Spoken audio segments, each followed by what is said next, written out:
अजय अत्यंत ही आकर्षक व्यक्तित्व का धनी था, तो उसकी पत्नी माया भी कम सुंदर नहीं थी। बहुत ही सुंदर जोड़ी थी दोनों की। वह दोनों ही सॉफ्टवेयर कंपनी में काम करते थे और उनका ऑफिस एक ही दिशा में था, इसलिए दोनों साथ ही जाते आते थे। माया का ऑफिस थोड़ा आगे था, इसलिए अजय को छोड़कर वह आगे निकल जाती थी और लौटते वक्त अजय को साथ लेते हुए घर जाती थी। अजय अपनी कंपनी में प्रोजेक्ट मैनेजर के पद पर कार्यरत था। उसकी टीम में एक लड़की थी, दीपा। अपना सारा काम समय पर करना उसे बहुत पसंद था, इसलिए अजय की टीम में वह टॉप पर थी।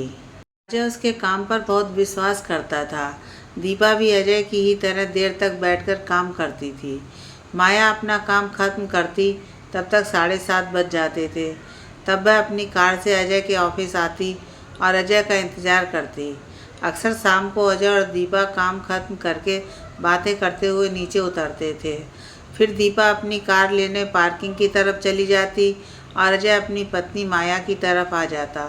कार में बैठकर वह दोनों बातें करते हुए घर पहुंच जाते थे। अजय और दीपा को हर रोज़ साथ में देर तक खड़े रहकर बातें करता देख धीरे धीरे माया के मन में शक का बीज उत्पन्न हो रहा था। उस बीज को अंकुरित करने के लिए उस समय के हालात खाद और पानी का काम कर रहे थे। वक्त गुजरता जा रहा था और शक का अंकुरित होना बीज छोटे से पौधे के रूप में परिवर्तित हो रहा था। अजय और दीपा साथ में काम करते करते अच्छे दोस्त भी बन गए थे, हम उम्र भी थे। अब तक उनकी घनिष्ठता भी इतनी बढ़ चुकी थी कि कैंटीन में चाय तथा दोपहर का भोजन दोनों साथ साथ करने लगे थे। अजय इस बात से एकदम अनजान था कि माया इन दिनों एक अलग ही दुनिया में जी रही है और अपने मन मस्तिष्क में एक बहुत बड़ा बोझ लेकर चल रही है। अजय पर काम का दबाव इतना अधिक बढ़ गया कि उसे तथा उसकी टीम को शनिवार को भी ऑफिस जाना शुरू करना पड़ा। माया की शनिवार को छुट्टी रहती थी। घर में अकेले रहकर शक का पौधा और अधिक विकसित हो रहा था। उसे ऐसा लगने लगा कि मानो उसका पति धीरे धीरे उससे दूर होता जा रहा है। वह उसकी तरफ जितना हाथ बढ़ा रही है उतना ही हाथ छूटता जा रहा है। कुछ दिनों से शाम को अक्सर अजय का फ़ोन आ जाता। माया, तुम सीधे घर चले जाना, बहुत ज़्यादा काम है। मुझे आने में देर होगी, मैं टैक्सी करके आ जाऊंगा। यह सुनकर माया मन ही मन घुटकर रह जाती। अभी तक माया शांत थी, लेकिन धीरे धीरे उसका अजय से बात बात पर झगड़ा करना शुरू हो गया। अजय यह बात सोच भी नहीं सकता था कि माया शक का शिकार हो चुकी है। वह माया के झगड़ा करने को उसके स्वभाव के अंदर होने वाले बदलाव का कारण ही समझता रहा। छुट्टी के दिन अजय का ऑफिस जाना और देर से वापस आना माया को बिल्कुल पसंद नहीं था। माया के बार बार मना करने, यहाँ तक कि बार बार झगड़ा करने के बावजूद भी अजय की दिनचर्या में कोई फर्क नहीं आया और इस तरह अजय माया की नाराज़गी को अनदेखा करता रहा। इस समय तो उसे धुन लगी थी अधिक से अधिक मेहनत करके कंपनी में आगे बढ़कर और ऊंचा मुकाम हासिल करने की। अपनी इसी महत्वाकांक्षा की वजह से वह माया की तरफ अच्छे से ध्यान नहीं दे पा रहा था। एक दिन शाम को ऑफिस से निकलने के बाद अजय दीपा से बातें कर रहा था और माया उसका गाड़ी में इंतज़ार कर रही थी। वह बैठे बैठे काफ़ी बोर हो रही थी। तब उसने अजय को फ़ोन लगाया। अजय ने फ़ोन काट दिया क्योंकि वह किसी बहुत ज़रूरी डिस्कशन में व्यस्त था। फ़ोन काटने से माया नाराज़ हो गई। कुछ समय बाद जब अजय आया तो माया ने चिढ़कर कहा, क्या अजय, मेरा फ़ोन क्यों काटा? ऐसी तो क्या ज़रूरी बात चल रही थी? माया किसी मैटर में उलझे हुए थे और उसी को सॉल्व कर रहे थे, इसलिए फ़ोन काट दिया था यार। क्या तुम भी छोटी छोटी बातों में नाराज़ होने लगी हो? चलो छोड़ो, ये बताओ अजय, कौन है वह लड़की? वह दीपा है माया, बहुत ही अच्छा काम करती है। उसके टीम में होने से मुझे भी बहुत मदद मिल जाती है। अजय के मुंह से दीपा की तारीफ सुन माया के मन में ईर्ष्या की अग्नि प्रज्वलित हो रही थी। माया का मूड अच्छा करने के लिए अजय ने कहा, अच्छा चलो आज बाहर ही डिनर करके घर चलते हैं। डिनर करते समय अजय ने कहा, माया तुम गुस्से में भी कितनी खूबसूरत लगती हो, आई लव यू। इस तरह प्यार भरी बातों से अजय ने माया का मूड अच्छा कर दिया। ऑफिस में अजय और दीपा अपने काम में इतने व्यस्त रहते थे कि व्यक्तिगत बातें करने का उनके पास वक्त ही नहीं होता था। शनिवार का दिन था आज अजय अकेले ही अपनी कार से 9 बजे ऑफिस पहुंच गया। लगभग 11 बजने को आए, लेकिन दीपा अभी तक ऑफिस नहीं आई। अजय ने भी तुरंत फ़ोन करना उचित नहीं समझा। वह सोच रहा था कि छुट्टी का दिन है, कुछ काम आ गया होगा। तभी लगभग 11:30 बजे दीपा आई और आते ही वह बोली, सॉरी अजय, मुझे देर हो गई। अजय ने कहा, अरे कोई बात नहीं दीपा। अजय ने दीपा से देर के आने का कारण भी नहीं पूछा। दीपा स्वयं ही अजय को बताने लगी, अजय, आज रास्ते में मेरी कार अचानक बंद हो गई। मैंने बहुत कोशिश की, किंतु कार स्टार्ट नहीं हो रही थी। किसी तरह से मैंने उसे सुरक्षित जगह पर पार्क किया और फिर टैक्सी लेकर आई हूँ, इसलिए देर हो गई। अरे दीपा, मुझे फ़ोन कर लेती, मैं आ जाता तुम्हारी मदद के लिए। काम निपटाते हुए काफ़ी वक्त गुजर गया। शाम के 7:30 बज चुके थे। वह दोनों काम खत्म करके नीचे आ रहे थे। तभी अजय को ध्यान आया कि आज तो दीपा के पास कार नहीं है। अजय दीपा से बोला, दीपा चलो, मैं तुम्हें तुम्हारे घर छोड़ देता हूँ। तुम्हारी कार भी तो उठानी होगी ना। नहीं नहीं अजय, आप रहने दो, मैं टैक्सी से चली जाऊँगी। कार मैंने सुरक्षित स्थान पर रखी है। कल रविवार है, मेरी पहचान का एक लड़का है, वह कार का काम करवा देगा। इतना कहकर दीपा टैक्सी बुक करने लगी। अजय उसके पास ही खड़ा रहा। 2-3 बार कोशिश करने के बाद भी जब कार बुक नहीं हुई तो अजय ने कहा, छोड़ो दीपा, चलो मैं तुम्हें छोड़ देता हूँ। दीपा इनकार ना कर पाई और अजय की बात मानकर उसके साथ जाने के लिए तैयार हो गई। माया का शक इस हद तक बढ़ चुका था कि उसने मन ही मन सोच लिया था कि वह टैक्सी से जाकर आज देखेगी कि ऑफिस में कौन कौन आता है और अजय वहाँ से सीधे घर आता है या और कहीं जाता है। जब किस्मत खराब होती है तो सारे पासे गलत ही पड़ते हैं और आज का दिन शायद कुछ ऐसा ही नज़ारा दिखाने वाला था। माया ऑफिस से कुछ ही दूरी पर टैक्सी में बैठकर नज़र रखे हुए थी। तभी बात करते हुए दीपा और अजय माया को दिखाई दिए। माया देख रही थी कि अजय और दीपा साथ साथ चलते हुए गाड़ी की पार्किंग की तरफ जा रहे हैं और तभी उसने देखा कि अजय की गाड़ी में ही दीपा भी बैठ गई और अजय गाड़ी चलाते हुए वहाँ से निकल गया। यह सब देखकर माया का गुस्सा 7वें आसमान पर था और उसने मन ही मन निर्णय ले लिया कि अब चुप रहने से काम नहीं चलेगा। आज वह अजय से बात अवश्य करेगी। इस मामले में देर करने का मतलब है अपने पैर पर खुद ही कुल्हाड़ी मारना और वह अपना घर टूटने नहीं देगी। इतना सोचते हुए माया ने ड्राइवर को वापस चलने के लिए कहा। माया घर पहुंच गई और रोज़ की तरह ना चाहते हुए भी काम में लग गई ताकि अजय को कुछ भी पता ना चल सके। माया मन में सोच रही थी कि आज अजय का झूठ खुल जाएगा। वह तो झूठ ही बोलेगा कि ऑफिस से सीधा घर आ रहा है। वह मुझे ये सच कभी नहीं बताएगा कि वह दीपा के साथ बाहर गया था। लेकिन मैं कोई कूप मंडूक नहीं हूँ जो घर की 4 दीवारी में बंद रहूँ। मैं अपनी आंखें हमेशा खुली रखती हूँ और अपने हक की रक्षा करना भी अच्छी तरह जानती हूँ। आज अजय को मेरे गुस्से का सामना करना ही पड़ेगा। तभी अजय का घर में प्रवेश हुआ। अजय को देखते ही माया का पहला प्रश्न था, बहुत देर लगा दी अजय, टीम के साथ डिनर पर गए थे क्या? अरे माया, ऐसा क्यों बोल रही हो? तुम्हें छोड़कर कभी बाहर खाना खाकर आया हूँ क्या मैं? वह ऐसा हुआ माया कि आज दीपा की कार खराब हो गई थी। वह सुबह काफ़ी देर से आई थी। उसने बताया था कि रास्ते में कार खराब हो गई, इसलिए वह टैक्सी से आई थी।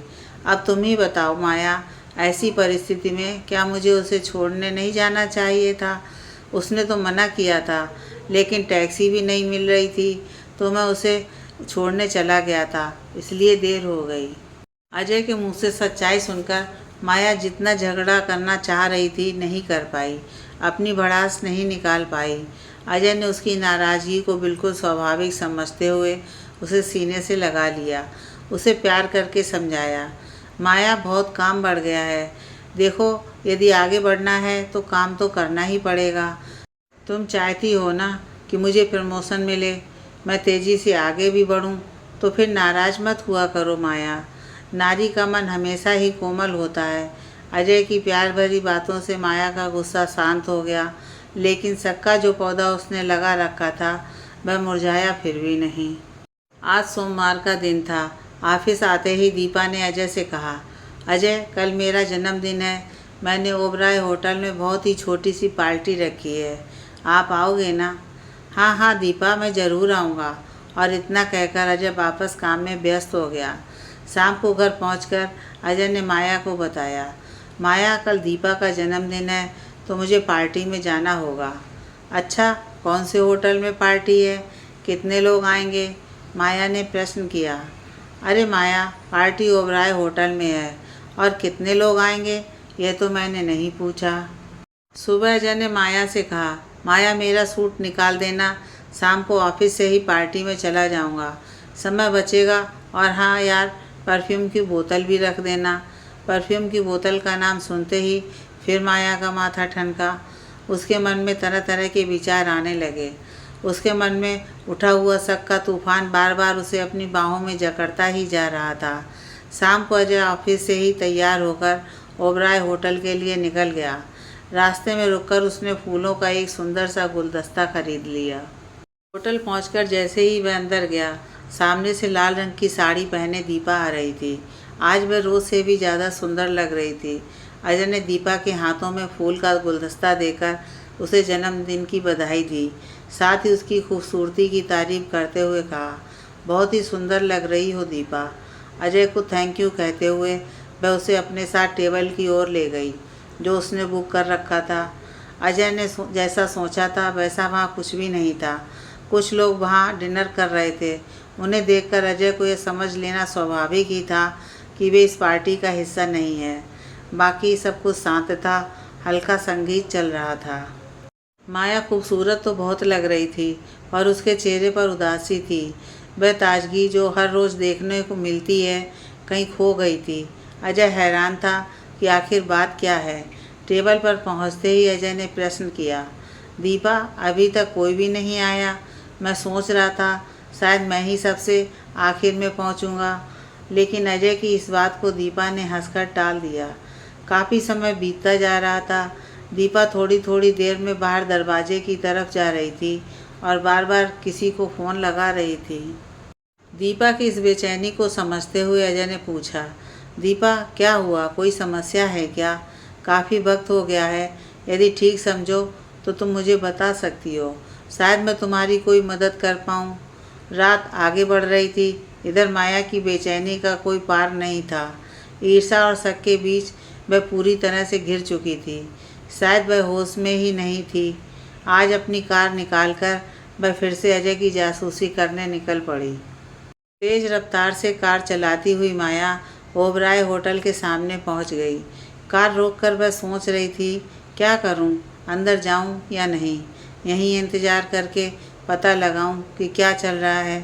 तभी कार से नीचे उतरने के लिए जैसे ही उसने दरवाज़ा खोलकर अपने कदम बाहर निकाले, उसके मन से एक आवाज़ आई, यह तू क्या कर रही है माया? इतनी रात को क्या सबके सामने तमाशा करने जा रही है? ऐसा विचार आते ही उसके कदम स्वतः ही कार के अंदर चले गए। उसका मन बार बार करवटें बदल रहा था। फिर उसे अंदर से आवाज़ आई, यदि वे अकेले हैं तो यही मौका है उन्हें रंगे हाथों पकड़ने का। उधर अजय के बार बार पूछने पर भी दीपा ने अजय को कुछ भी नहीं बताया और चुपचाप केक काटने के लिए चाकू उठाकर कहने लगी, चलो अजय, मैं केक काटती हूँ, शायद कोई भी नहीं आएगा। अजय भी कुछ और न पूछ सका। बेमन से दीपा ने केक काटा। दोनों ने एक दूसरे को केक खिलाया और खाना खाकर बाहर निकल गए। बाहर निकलते समय भी अजय ने दीपा से बोला, दीपा, कुछ भी परेशानी हो तो तुम बेझिझक मुझे बता सकती हो। लेकिन दीपा को चुप देखकर अजय ने कहा, अच्छा चलता हूँ। कहते हुए उसने कार बुक की और दीपा भी अपनी कार से घर चली गई। अजय घर पहुँचे उससे पहले ही माया घर पहुँच चुकी थी। अजय के आते ही माया ने पूछा, कैसी थी पार्टी अजय? बहुत लोग आए थे क्या? बहुत अच्छी थी। हाँ, काफ़ी लोग आए थे। माया, मैं थक गया हूँ, चलो सोते हैं, कहकर अजय कमरे में चला गया। फ्रेश होकर वह बिस्तर पर लेट गया। माया भी पास आकर लेट गई, लेकिन दोनों के दिलों में अंदर कुछ चल रहा था। माया सोच रही थी, सिर्फ अजय और दीपा दो ही लोग पार्टी में क्यों थे? क्या कर रहे थे? मैंने सिर्फ दोनों को ही आते हुए देखा था। अजय ने उससे झूठ क्यों बोला? अजय सोच रहा था दीपा मुझसे क्या छुपा रही थी। कुछ तो है, लेकिन क्या? सोचते सोचते दोनों कब सो गए पता ही नहीं चला। सुबह उठकर रोज़ की तरह दोनों अपने काम निपटाकर ऑफिस के लिए निकल गए। सुबह से माया अजय से अच्छे से बात नहीं कर रही थी, जिसे अजय महसूस कर रहा था। रास्ते में अजय ने पूछा, माया क्या हुआ यार, क्यों नाराज़ हो? माया ने गुस्से में जवाब दिया, क्या तुम खुद नहीं जानते? मैं सब समझ रही हूँ क्या चल रहा है ऑफिस में, और अब तो झूठ भी बोलने लगे हो। क्या क्या मतलब है तुम्हारा? क्या कहना चाहती हो माया? साफ साफ कहो।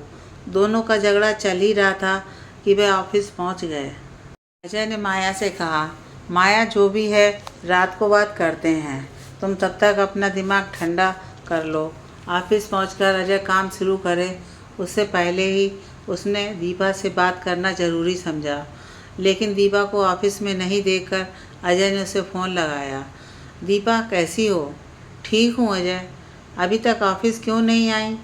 तबीयत ठीक नहीं है अजय, शायद कल आ पाऊँगी। ठीक है, कहकर अजय ने फ़ोन काट दिया। दूसरे दिन ऑफिस पहुंचते ही दीपा को वहां देखकर अजय ने राहत की सांस ली और उससे कहा, दीपा चलो कैंटीन चलते हैं, वहां चलकर चाय पीने के बाद ही काम शुरू करेंगे। कैंटीन जाने के बहाने वहां जाकर वह दीपा के दिल की बात जानना चाहता था। दीपा, मैं जानता हूँ तुम खुश नहीं हो, लेकिन क्यों? मैं जानना चाहता हूँ। इस तरह उदास रहने से काम पर भी असर होगा, जो बिल्कुल ठीक नहीं होगा। ठीक है अजय, आज मैं तुम्हें सब बताती हूँ। मेरे जन्मदिन पर जो नहीं आया वह मेरा बॉयफ्रेंड है। मैं बार बार उसे फ़ोन कर रही थी, मैं उसे तुमसे मिलवाना चाहती थी, इसलिए उस पार्टी में सिर्फ हम 3 ही लोग रहने वाले थे, लेकिन वह नहीं आया। क्यों नहीं आया दीपा वह? उसके बाद तुम्हारी उससे बात हुई या नहीं? नहीं अजय, अब वह मेरा फ़ोन ही नहीं उठाता। उठाएगा भी कैसे? उसने फ़ोन बंद कर रखा है, मुझसे कटना चाह रहा है। शायद उसे अब इस रिश्ते को यहीं ख़त्म कर देना है। दीपा, तुम्हें ऐसा क्यों लगता है कि वह इस तरह से तुम्हें धोखा दे सकता है? बहुत अच्छा इंसान समझकर ही मैंने उससे प्यार किया था अजय, लेकिन अब लगता है शायद मैं ही गलत थी। लेकिन दीपा, बिना किसी शिकायत के, बिना कुछ बोले वह ऐसा क्यों करेगा? पता नहीं अजय। बोलो ना दीपा, शायद बोलकर चुप क्यों हो गई? अजय, हमारे बीच वह घनिष्ठता हो चुकी थी जो शायद विवाह से पूर्व नहीं होनी चाहिए थी। मुझे लगता है उसे जो चाहिए था वह मिल गया, इसलिए उसने मेरा साथ छोड़ दिया। इतना कहकर दीपा रोने लगी। अरे दीपा, रो नहीं। एक काम करो, आज तुम घर चली जाओ, मैं काम संभाल लूँगा। तुम घर जाकर आराम करो, इस बारे में हम सोचते हैं क्या करना है। नहीं अजय, मैं ठीक हूँ, कहकर दीपा ने काम करना शुरू कर दिया। शाम तक दोनों चुपचाप अपना अपना काम करते रहे। काम खत्म होते ही दीपा और अजय नीचे उतरे। नीचे उतरकर दोनों बात करने लगे। माया कार में बैठी हुई अजय का इंतजार कर रही थी। तभी उसने दोनों को साथ खड़ा हुआ देखा। वह दूर से देख रही थी। अजय ने दीपा के सर पर हाथ फिराया। उसका हाथ अपने हाथ में लेकर कुछ कह रहा था। वह क्या कह रहा था यह माया नहीं जानती थी, लेकिन यह देखकर वह गुस्से में कार स्टार्ट करके चली गई। अजय ने माया को जाते हुए नहीं देखा। माया ने यह निर्णय ले लिया था कि अब वह अजय के साथ नहीं रहेगी। दीपा अजय से कह रही थी, अजय, मेरी बात तब पूरी नहीं हुई थी, मुझे तुम्हें और भी कुछ बताना है। हाँ बताओ ना दीपा, क्या बात है? अजय, मैं प्रेग्नेंट हूँ, मुझसे बहुत बड़ी गलती हो गई। अजय, अब मैं क्या करूँ? मैं यहाँ अकेली ही रहती हूँ, किसी और को बता भी नहीं सकती। डॉक्टर के पास जाने की हिम्मत नहीं है मुझ में। दीपा अजय को ये बता रही थी कि तभी उसके फ़ोन की घंटी बजी। नया नंबर था, लेकिन दीपा ने उठा लिया। उस तरफ से जो आवाज़ आई वह काफ़ी दर्द भरी आवाज़ थी। हेलो दीपा। अपना नाम सुनते ही उस आवाज़ को दीपा ने पहचान लिया। दीपा बोली, राहुल, राहुल कहाँ हो तुम? क्या हुआ? तुम्हारी आवाज़ दर्द से भरी क्यों लग रही है? दीपा ने एक साथ कई प्रश्न कर डाले। दीपा, मैं संजीवनी अस्पताल में हूँ। उस दिन होटल आते समय मेरी बाइक का एक्सीडेंट हो गया। मैं गिरा, उसके बाद मुझे होश ही नहीं रहा। किसी ने मुझे अस्पताल तक छोड़ दिया। सारे फ़ोन नंबर मोबाइल के साथ ही ख़त्म हो गए। मुझे होश नहीं था दीपा।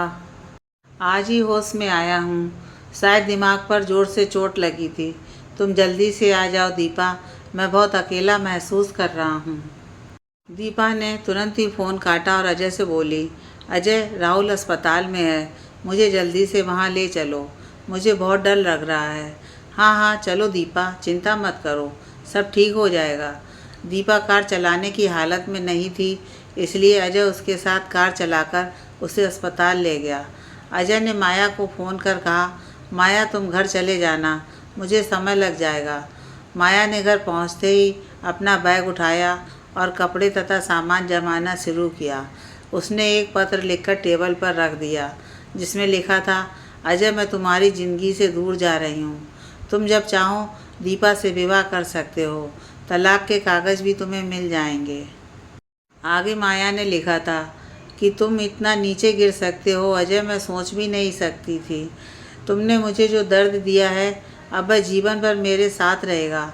तुम्हारी इस बेवफाई के लिए मैं तुम्हें कभी माफ़ नहीं करूँगी। वह सोच रही थी कि अजय के घर आने के बाद आखिरी बार उससे मिलकर हमेशा के लिए चली जाएगी। अस्पताल में राहुल के कमरे में पहुंचकर उसे देखते ही दीपा उसे लिपट कर रोने लगी। राहुल, क्या हो गया? इतने दिनों से तुम यहाँ थे, मैंने तुम्हें कितने फ़ोन किए। राहुल, मैं बहुत डर गई थी, मुझे लग रहा था तुम मुझे छोड़कर कहीं चले गए। तुम्हें छोड़कर मैं कहाँ जा सकता हूँ? तुम्हें इतनी बड़ी गलतफहमी कैसे हो गई दीपा? क्या तुम्हें मेरे प्यार पर विश्वास नहीं था? दीपा, मुझे अस्पताल कौन लेकर आया? मुझे गिरने के बाद से कुछ भी याद नहीं था। डॉक्टर ने काफ़ी अच्छी तरह मेरा इलाज किया। आज ही सुबह मुझे धीरे धीरे सब याद आया है। तुम्हारा नंबर मुझे याद आते ही मैंने तुम्हें फ़ोन लगाया।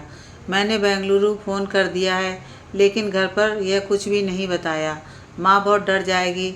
उनसे यही कह दिया कि मोबाइल खो गया था और ऑफिस में बहुत काम था, इसलिए फ़ोन नहीं कर पाया।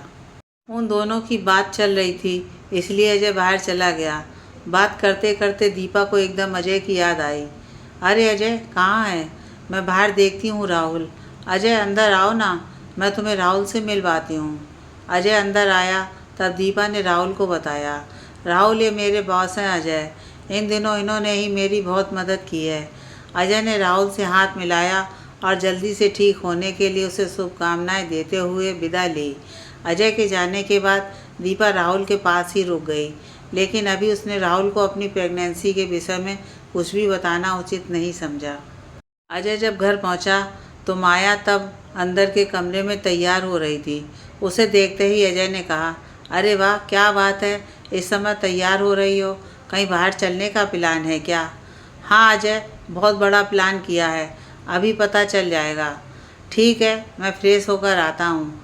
बाहर कमरे में आते ही अजय की नज़र टेबल पर रखे हुए कागज़ पर पड़ गई। अजय ने पास जाकर उस पत्र को पढ़ा तो उसके होश ही उड़ गए। उसने चुपचाप से उसे वैसा ही रख दिया जैसा माया ने रखा था। वह सोचने लगा, अरे बाप रे, इतनी बड़ी गलतफहमी की शिकार हो रही है माया। उसने केवल शक के आधार पर इतना बड़ा गलत फैसला कर डाला। अब वह समझ गया कि पिछले कई दिनों से माया का व्यवहार इतना बदला ही हुआ क्यों था। अजय तो अपनी पत्नी माया से बहुत प्यार करता था। वह नहीं चाहता था कि सब गलत फहमियों से दूर हो जाने के बाद माया को किसी तरह की शर्मिंदगी हो, इसलिए उसने उस पत्र को वैसे ही छोड़ दिया, मानो उसने पढ़ा ही ना हो। फ्रेश होकर अजय कमरे में गया और बैग की तरफ ध्यान न देते हुए उसने माया को खींचकर अपनी बाहों में भर लिया और चुम्बन लेते हुए कहा, कितनी सुंदर लग रही हो माया तुम। तुम्हें पता है, कल मैं तुम्हें बहुत ही बड़ा सरप्राइज़ देने वाला हूँ। ऐसा सरप्राइज़ जो तुम्हारे लिए बहुत ही ख़ास होगा। तुम बहुत खुश हो जाओगी माया। माया ने अपने आप को अजय से दूर किया, लेकिन सरप्राइज़ क्या है वह जानना चाह रही थी। उसने अपने ऊपर काबू करते हुए उस समय अपने गुस्से को जलाकर भस्म करना ही उचित समझा। माया अजय से पूछने लगी, क्या सरप्राइज़ है अजय? अभी बता दो ना। अभी नहीं माया, कल दिखाऊंगा, अभी वह यहाँ है ही नहीं। अरे ये बैग क्यों उतारा ऊपर से? सफाई कर रही थी या कुछ ढूंढ रही थी? अजय जानते हुए भी अनजान बना रहा। माया ने इस बात को अनसुना कर दिया। दूसरे दिन ऑफिस के लिए दोनों साथ ही निकल गए। शाम को ऑफिस से लौटते समय अजय ने माया से कहा, चलो तुम्हें कहीं लेकर चलता हूँ। कहाँ जाना है अजय? अरे माया पूछो मत, सिर्फ देखो। अजय कार चला रहा था। रास्ते में उसने एक फूलों का गुलदस्ता और कुछ फल खरीदे। अजय, ये सब किसके लिए, कुछ बताओगे? बस और 10 मिनट, सरप्राइज़ भी पता चल जाएगा और किसके लिए यह भी। कुछ ही समय में वह अस्पताल पहुंच गए। अस्पताल देखते ही माया ने पूछा, कौन बीमार है अजय, और तुम मुझे यहाँ क्यों लाए हो? जल्दी बताओ, मुझे बहुत बेचैनी हो रही है। जो भी बीमार है अब ठीक हो रहा है, तुम मुझसे मिलकर खुश हो जाओगी। दोनों ऊपर राहुल के कमरे में पहुंचे। वहाँ दीपा को देखकर माया हैरान रह गई। वह अपनी गोद में राहुल का सिर रखकर बैठी हुई थी।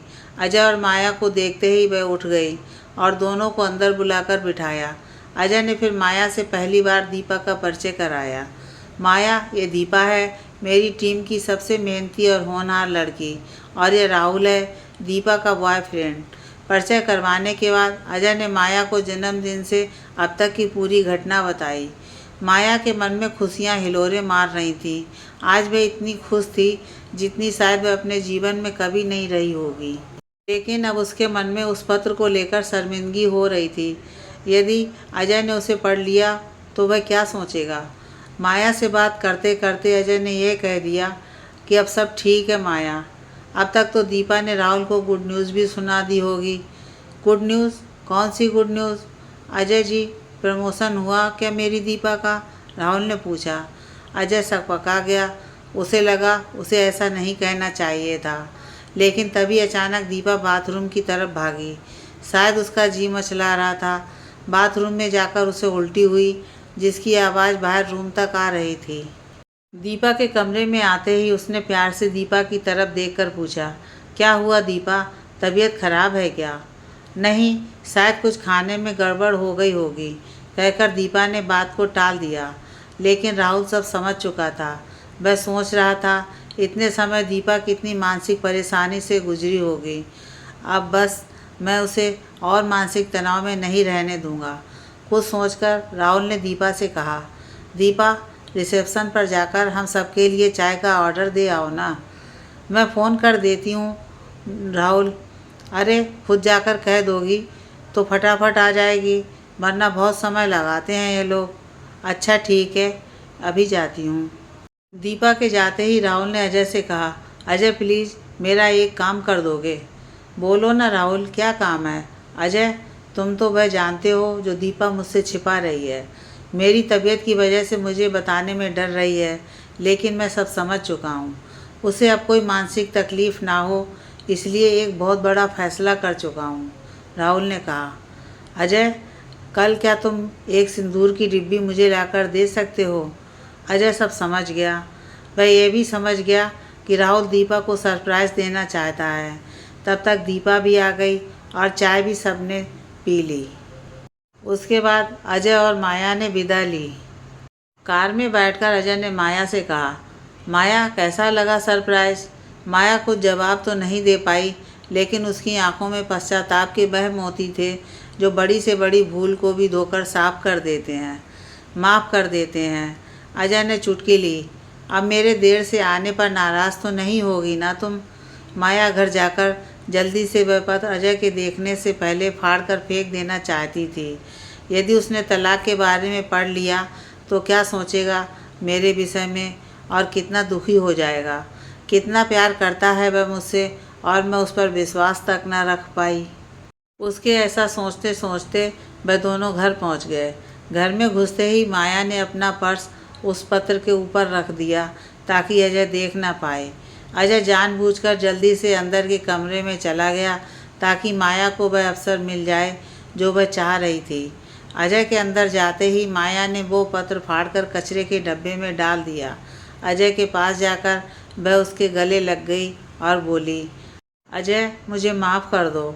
अजय ने उसके होंठों को अपने होंठों से बंद कर दिया और फिर वह अपनी प्यार भरी दुनिया में खो गए। दूसरे दिन अजय और माया अस्पताल गए। अजय ने सिंदूर की डब्बी राहुल के हाथों में थमा दी।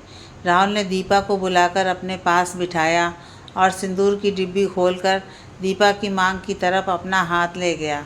यह देखकर दीपा स्तब्ध रह गई। यह क्या है राहुल, इस तरह बिना परिवार के? दीपा, मैं इसी पल से तुम्हें मेरी पत्नी के रूप में स्वीकार करता हूँ। दीपा, हमारे परिवारों के समक्ष भी विवाह होगा, लेकिन उसमें वक्त लग जाएगा। मैं नहीं चाहता कि ऐसे समय में तुम एक पल के लिए भी मानसिक तनाव में रहो। कहते हुए राहुल ने दीपा की मांग में सिंदूर भर दिया। अजय ने सभी के साथ में एक सेल्फी खींच ली। सभी ने एक दूसरे के लिए खुशी के रास्ते खोज निकाले। माया यह सोचकर बहुत खुश थी कि उसके पत्र को अजय पढ़ नहीं पाया। अजय यह सोचकर खुश था कि माया पहले की तरह खुश है। राहुल भी खुश था कि दीपा उसकी जीवन संगनी बन गई, और इतना बड़ा सरप्राइज़ पाकर दीपा की खुशी का ठिकाना नहीं था। इसी को तो जीवन साथी कहते हैं, जो एक दूसरे को हमेशा खुश रखना चाहते हैं। गलतफहमी का पौधा अगर पनप रहा हो तो उसे मिलकर वहीं नष्ट कर देना ही सफल दाम्पत्य जीवन की पूंजी है, जिसे हर पति पत्नी को अपनाना चाहिए।